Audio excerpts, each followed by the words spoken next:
He's done a great job on trends, maybe with a little exception of focus on the metaverse and Web3, which I needled him about last year. But he really does sort of explain these things. He is completely all in on AI. In fact, he's organized these LUMA Lounge series that is basically got Palo Alto police control having issues with his size of his crowds. And I'm delighted that he's going to be talking about, he's no holds barred, folks. Plot your path navigating the AI tech landscape. Jeremiah, welcome to the stage. Hey, Terry. Hey, everybody. Okay, we're going to talk about AI. And to be specific, we're going to focus on generative AI. There's two types of AI. The traditional AI, as Terry mentioned, is not new, and that's generally referenced as predictive AI. The new AI is generative AI, which in popularity is not even a year old. November 30th would be its, quote, birthday. So it is such a ripe, hot market. So let's take a look. So I'm going to quickly introduce myself, give you the macro view. I'm going to show you the AI tech stack. You're going to see my Forrester DNA come out. I'm going to give you 3 marketing examples of what's happening, some of the cutting edge stuff. It's going to be participatory. You should pull out your phones and try some of these apps. Then I'm going to pose some provocative changes that I see coming to the market landscape. Then I'm going to show you how I believe that the marketing funnel is going to change. Let's take a look.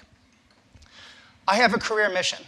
I figured this out when I was 28. I want to help companies figure out how to connect to their customers with new technologies. And I did that in .com, Web2 at Forrester, and Altimeter. In the sharing economy, I launched Catalyst companies. And I experimented, as Terry noticed, in Web3. And now here we are in the AI market. And the thing that I like to think about is how will companies change when there's a fracture? And so now I'm the new GP. I run the AI fund at Blizscailing Ventures. Blizscaling is based on the book by Reid Hoffman and Chris Ye. Reid's our LP and advisor. So I'm investing in seed stage and Series A startups. Okay, I do host an event series in order for deal flow to see all of the startups. So there are 100 AI events in San Francisco per month. I go to 3 events in the Bay Area on AI per week. I've gone to 100 AI events since March. I also started my own event series called LUMA Lounge. LLAMA, based on the acronym LLM, Large Language Model, is the new unicorn. So I started this event series so I can see the startups front stage. So at my events, I've done 7 of them, 6 in SF, or 6 in the Bay Area, 1 in New York. And 10 different startups can be on the demo floor. And I get to see what they're doing, and I'm getting all their contact info. I'm meeting them all. And it's wild. People come standing on the tables. The energy, I can't begin to tell you the energy. It's wild.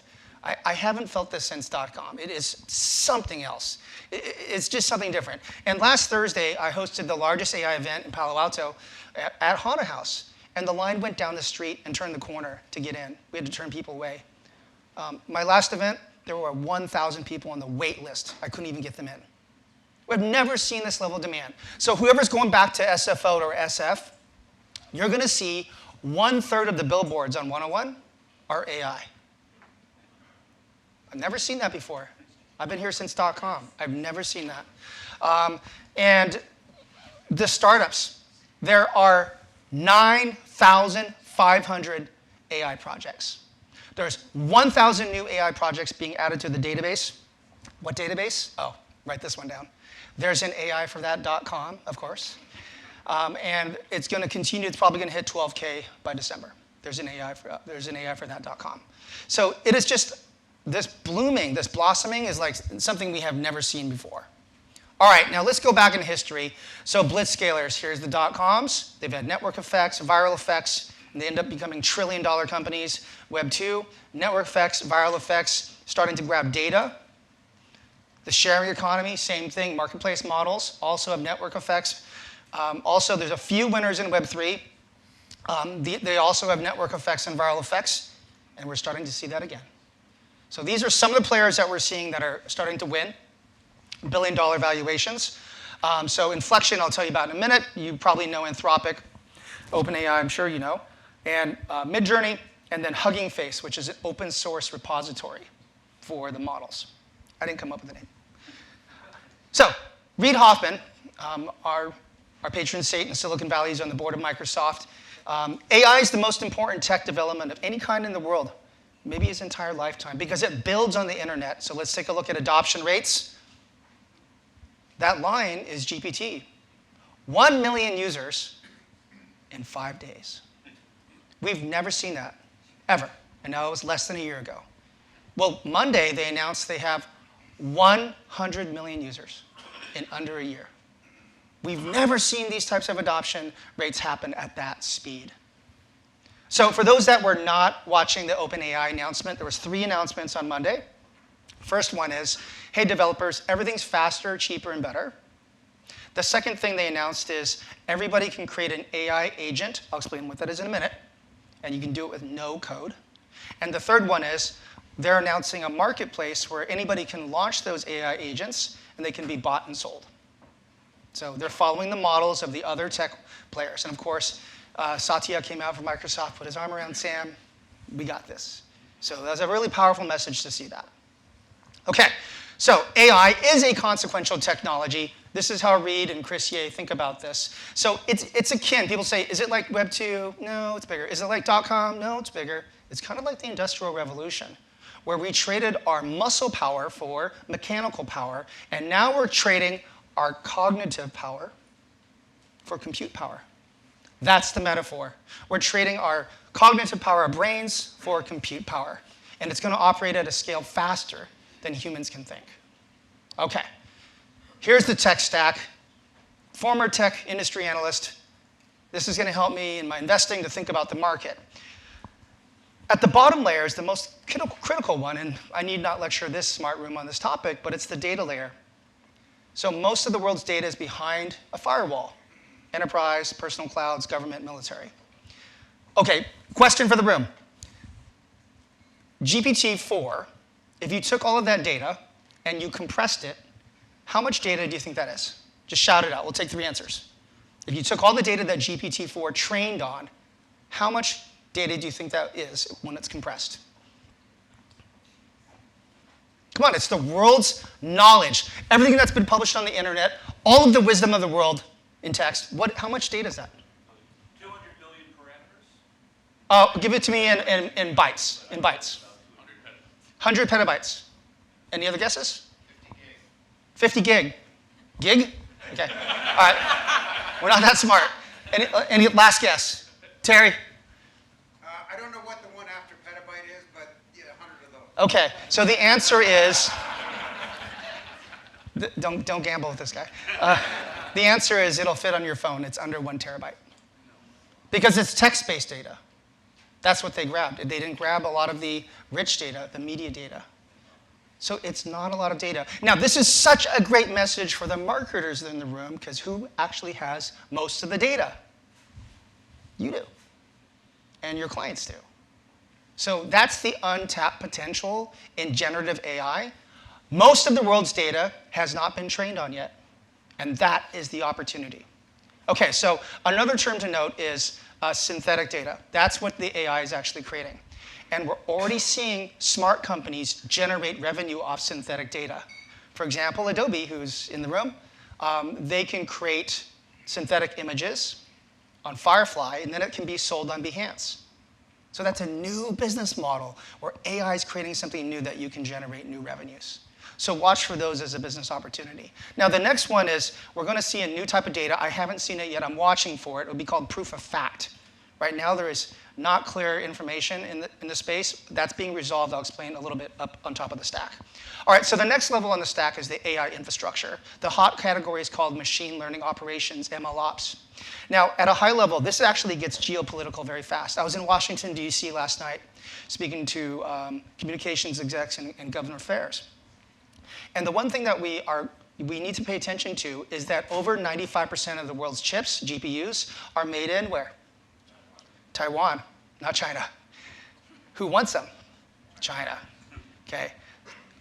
This is critical for us to watch, because at TED AI, I was one of the speakers. It has been predicted by multiple speakers that China will subsume Taiwan, whether by force or through economic means, within the next decade.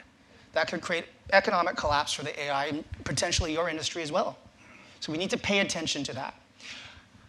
So the wait time now for GPUs is around 7 months. And obviously the leader in the space is NVIDIA, who, by the way, they're trading their chips for startup equity. So they're the ones that are winning a lot of the things as well. So watch this space right here, AI infrastructure. Now that builds up on the next layer. This is called the AI models. Now think of these as operating systems. So Anthropic, OpenAI, any of the models, they're called foundational models. These are the ones that you are actually interacting with. There's around 30 to 40 of them, depending on how you count. There's a couple of open source ones like LUMA 2 from Meta, and then Falcon, which is from United Arab Emirates. Two surprising open source leaders, right? And then there's a number of proprietary ones that I aforementioned.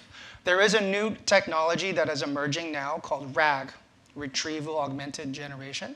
Basically, it means these things can now tap into proprietary data sets or from the internet and get real-time information in order to reduce a false information called hallucinations. So that's coming really fast. By the way, my prediction is hallucinations will mostly be eliminated by this time next year. Okay. All right, now here's where the mass majority of the opportunities are. This is where the AI apps are, and that's the majority of the 9,500 AI projects that are out there.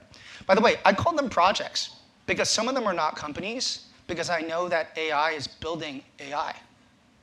Holy shit. Let me say that again. The AI, they're building software on their own. Because that's the next category. This is the emerging category called autonomous agents. Autonomous agents is software that operates with little human intervention at all.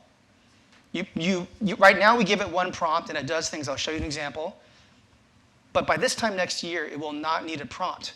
It will start to operate on its own. So putting the stack together, let's take a look.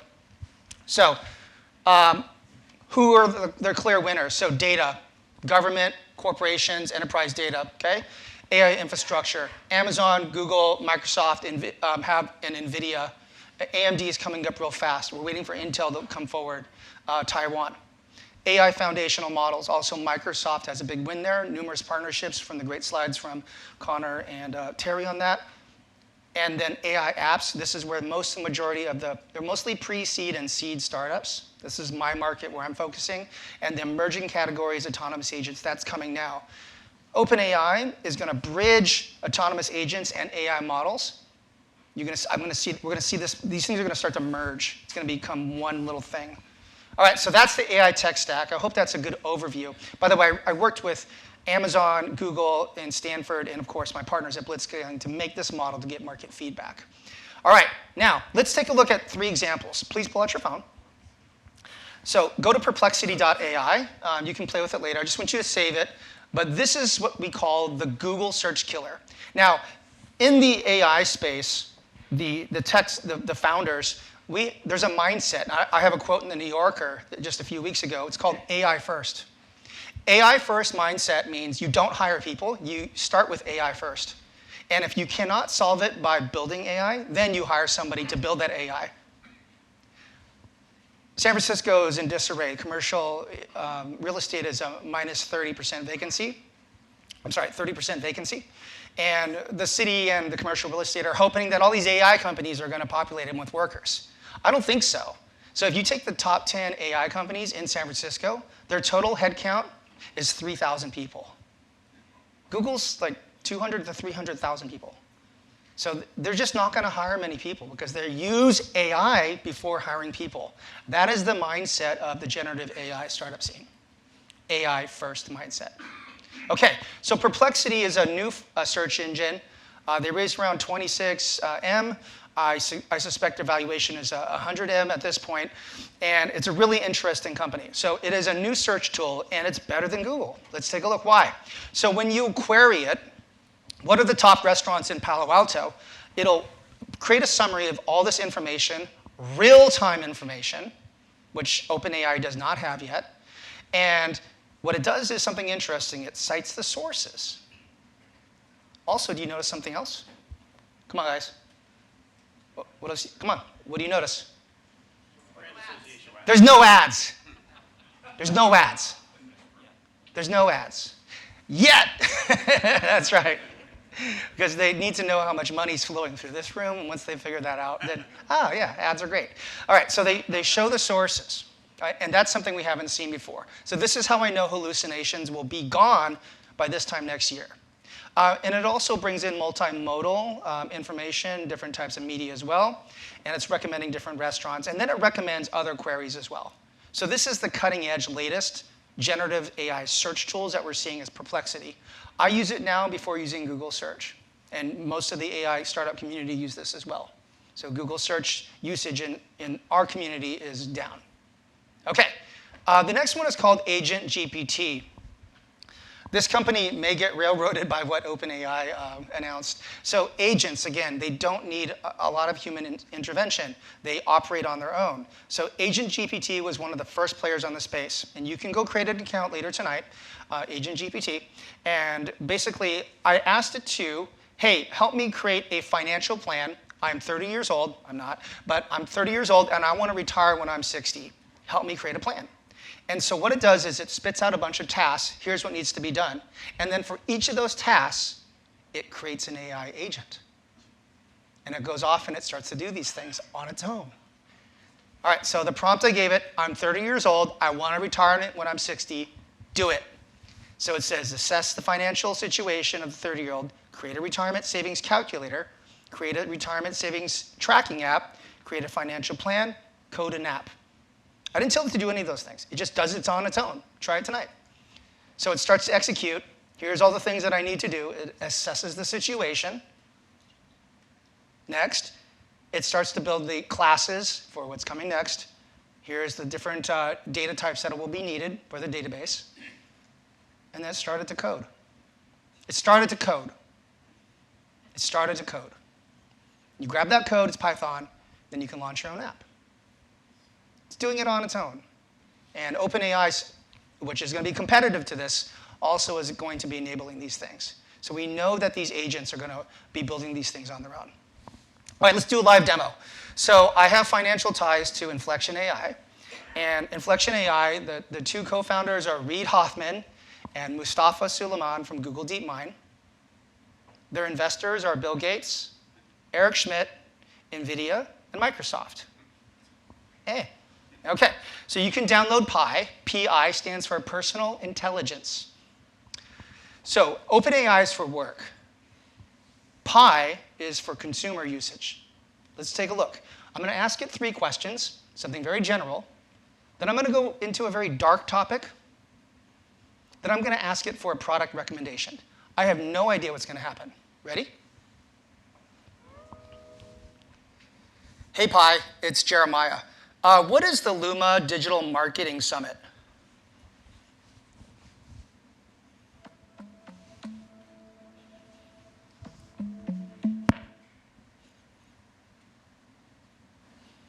Hey, Jeremiah. The LUMA Digital Marketing Summit is an annual conference put on by LUMA, a digital marketing and media company. The summit brings together executives in the digital marketing space to discuss the latest trends and technologies in the industry. They cover topics like marketing technology, MarTech, mobile marketing, B2B marketing, data, and more. If you're in the digital marketing world, it's definitely an event worth attending to stay up to date on all the latest and greatest. Hey, that's cool, Pi.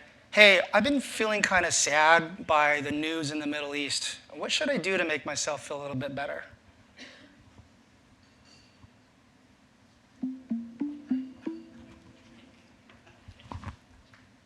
I understand. It's hard to stay positive when there's so much negativity in the world. But here are a few things you can do to improve your mood. Exercise. It might sound cliche, but getting your body moving can really help boost your mood. Try a walk, a bike ride, or a workout class. Practice gratitude. Focusing on the good things in your life can help shift your mindset. Try keeping a gratitude journal, or simply taking a few minutes each day to reflect on what you're grateful for. Stay connected. Spending time with friends and family can help lift your spirits. Whether it's a phone call, a Zoom chat, or a socially distanced hangout, being around people you care about can do wonders for your mood. Hey, thanks, Pi. Hey, my family needs a SUV. I need to buy one. Can you recommend a make and model? We love to go to Lake Tahoe.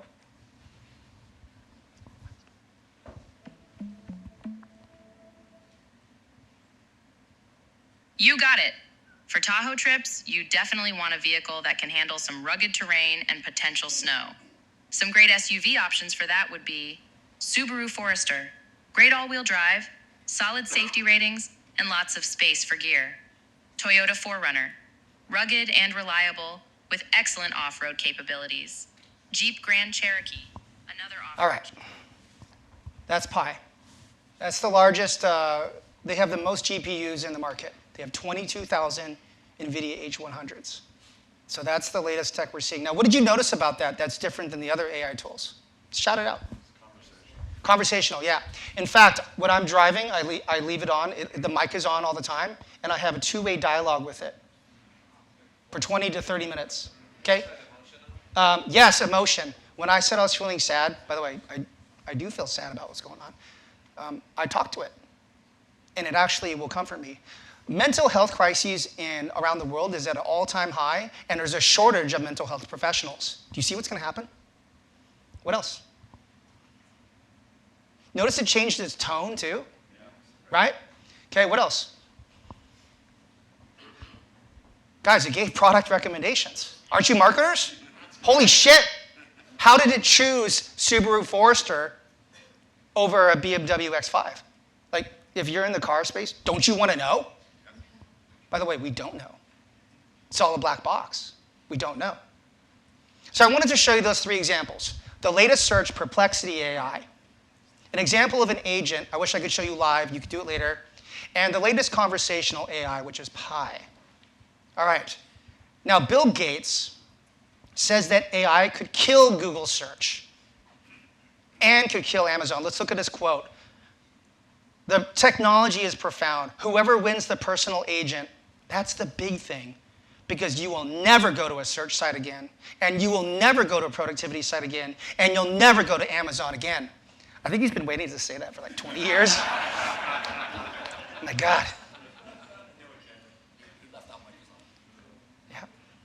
So this is a brand new slide. I built it last night thinking about you all, and I'm mostly sold on this, but I'm building my thesis on how I'm going to invest in these startups with my partners. And here's how I think marketing is going to change. And this is a work in progress. I'm not totally sure. I'm open to your feedback over break.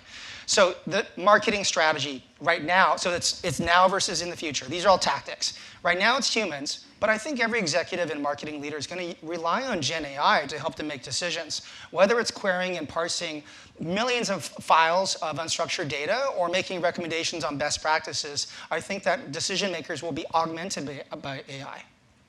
Number two, content. I'm pretty sure that 99% of content in the future will be AI created. I see people's faces like, whoa. Well, go to Instagram, go to TikTok. There's so many filters. There's already Makila, the digital influencer. That already exists. Mark Zuckerberg already wants to have everybody digitized. I mean, technically, Zoom is already augmented reality with the fake backgrounds, right? Influencers. Right now it's humans, but I think we'll see augmented humans that are going to use synthetic AI. Experience. Okay, here's where it gets really weird. So right now we're focused on user experience of our apps and our website, but I believe in the future that we need to tailor it for the AI agents that are going to go to the websites for the consumer's behalf. Guys, listen. This is a really important point. I believe that the AI agents will visit your website more than the humans. SEO. Search engine marketing is now, but I think the future is agent engine optimization. And that's a black box. I don't know what the answer is, but once we figure it out, I'm going to fund that company. Advertisements. There's no ads right now in generative AI. But in the future, we're going to see sponsored sentences. That's going to happen. And websites. Websites still, look at all the, Terry, look at all the cameras going up. Right now we have centralized websites, our .com, but in the future, every website, I believe, needs to have an API that feeds the AI immediately. Every website needs to have an API. I think that is going to be a requirement. So every AI system can do this. And I think this room is going to build it. And guys, guess what? I don't really know. This is my best guess. It's moving so fast, and I'm in the front of the market. Now, I'm going to close this out with how I think the marketing funnel is going to change. All right? So this is the current funnel. Awareness, engagement, consideration, and then purchase. Today, we're using ads, Google, and media. Then we're getting our customers to come to our websites and our apps, and we're engaging with them. And then the customers are comparing the products, often on their own, comparison websites, or in the B2B space, they're talking to industry analysts or their peers. And then finally, they make that purchase, whether it's e-commerce or they talk to an account exec. And by the way, that experience is kind of broken. Google's actually a really horrible experience. Think about it. You want something, you have to use the right terms, then it surfaces up 20 different things.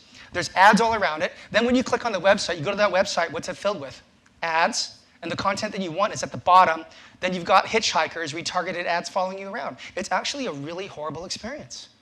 But I just showed you Perplexity. It summarizes everything, no ads. That's what's going to happen as the future of search. Google knows this too, and they're trying to experiment with this. So in the near term, here's how it's going to change. Humans are going to ask AI.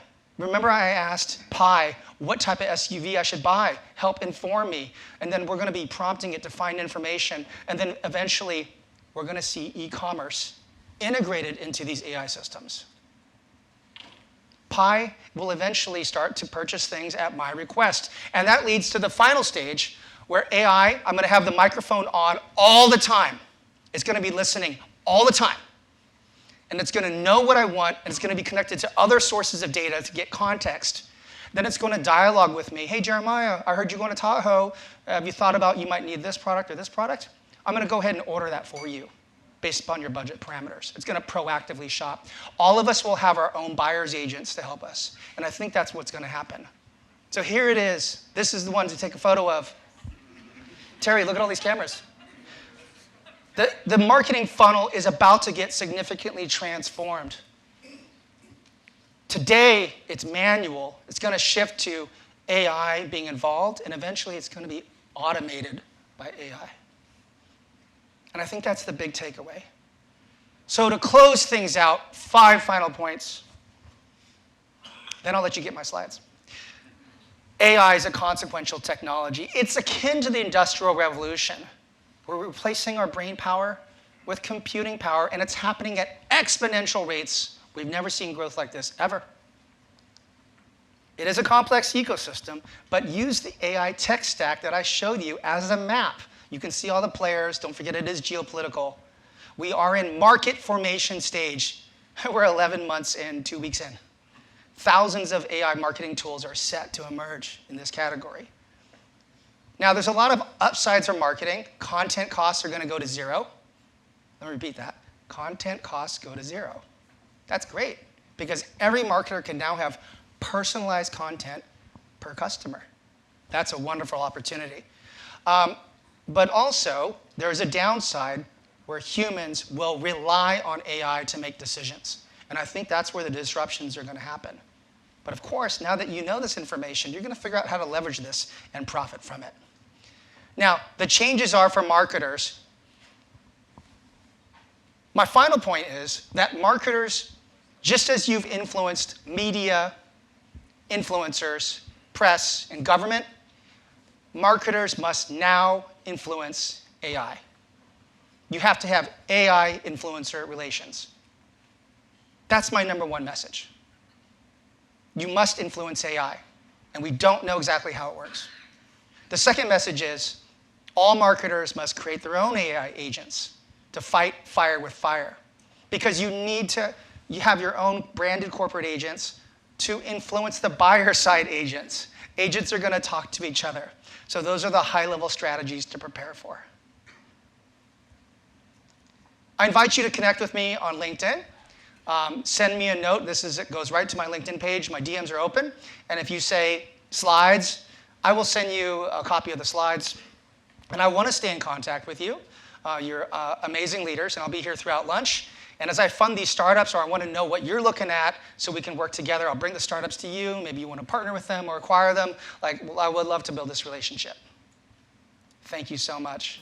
Terry, back to you.